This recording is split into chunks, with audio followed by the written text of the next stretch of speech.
Hey guys, Justin here. A few months ago I posted a video about new gear that I'm going to be using in 2020. That video focused on some of the bigger gear that I'm going to be using, like quilts, sleeping pads, and tents. Today I want to do a follow-up video to that where I talk about 5 smaller items that I'm going to be using in 2020, including a pair of socks that I'm really excited about. First up, I want to talk about some stuff sacks that I'm going to be using from Hilltop Packs, which is a really awesome cottage manufacturer. And the thing that sets them apart from other companies that are making ultralight stuff sacks and dry bags is that they do custom printing. So they make like a steak bag, like this really cute one here, and as well as a medium-sized dry bag that I got custom printed with myself and a quilt because this is going to be my quilt bag. And then their more popular items are their food bags. So here's my food bag here, no bears allowed. And I got custom printing with my logo and a really neat photo on the other side. So this bear bag, I'm really excited for. I'll be able to use it when I have to hang my food or if I'm putting it into bear lockers. I have here the size large with a flat bottom, and it costs $49, which is quite expensive, I'll give you that, but it's made out of Dyneema, which is quite an expensive product, and it's really well put together. Being made from Dyneema means it's really ultralight. It weighs just under 2 ounces, so that's actually gonna be quite a bit of weight savings for me. I used to use sil nylon dry bags in order to store my food, and they weigh 2, 3, 4 times as much as this bag. So the second item I want to talk about is the Katadyn BeFree filter with the 1 liter bag. This thing costs $45 and weighs only 2.3 ounces. And the big reason I want to try this filter out is because of all the reports of how fast it filters water. This thing, I've seen the videos and it just squirts water out super quickly. You can drink directly from it. And that might be a nice change compared to my Sawyer Squeeze with CNOC bag system that I've been currently using. It also could potentially be really useful for just scooping water on the go. It has a nice wide mouth there and just fill up my water bottles as I'm walking down the trail. I might be able to save quite a bit of time by using this. There's 2 things that I'm a little bit hesitant about, and the first is this soft bottle here. I probably won't be using it to drink directly out of just because it'd be hard to store in my pack. I'll be using it to fill up my smart water bottles. And the other thing is that I've heard that the flow can slow down pretty quickly after a month or so, and that it's really difficult to get the flow going again. You can't back flush it as easily as you can with Sawyer Squeeze. So we'll see how it goes, but I am really excited to be trying this out this year. Next up, we have the Outdoor Research Sunshirt. So this thing costs $90 and weighs 6 ounces. I've been using the Outdoor Research Astroman button-up shirt for the last few years and really like it.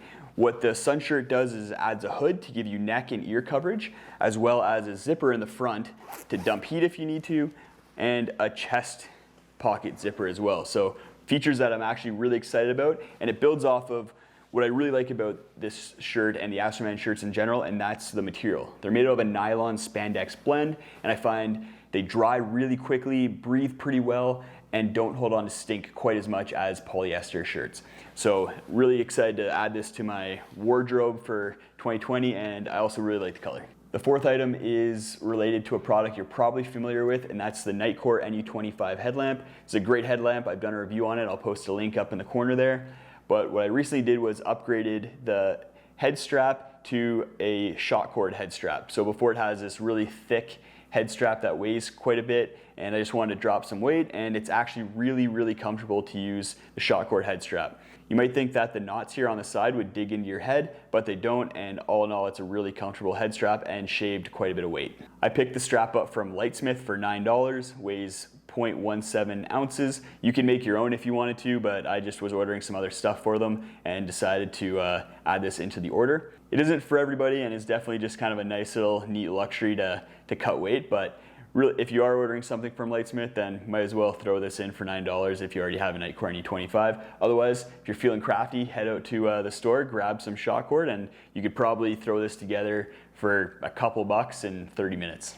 So next up are the socks I'm going to be using in 2020. If you watched a video I did a little while ago about gear that I'm done with in 2020, you'll know that I'm not going to be using Descent compression socks or Darn Tough merino wool socks. What I will be using are 2XU Vector socks. So these are the light cushion versions with a crew length to them and cost $17. So quite affordable, and I really liked the compression feature on the Descent socks. Those just didn't hold up for me. And I've been using these actually quite a bit in 2020, and so far they haven't had any issues on any of the trips I've been on. They've been reducing blisters, which I really liked with the compression socks I used before, as well as I think preventing a little bit of foot fatigue, but I'm not completely sure or sold on that yet. So these socks are made of a nylon spandex blend. I really like nylon spandex blends for the same reasons that I talked about with the Astroman shirt.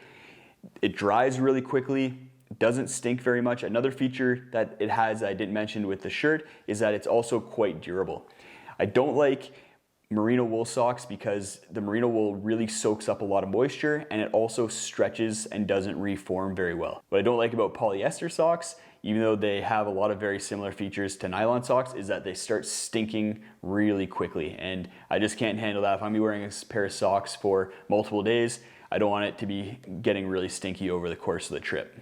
So you may be familiar with some of this gear from a trip that I just did. I did an urban hike around my city here, and I posted an associated gear list for that trip, and a lot of the gear that I talked about today I used on that trip. So if you're interested in seeing it in action, then go check that out. If you want to take a look at prices or pick any of this gear up, I'll post some links in the video description. Otherwise, thanks for watching, guys. Stay safe, and we'll see you next time.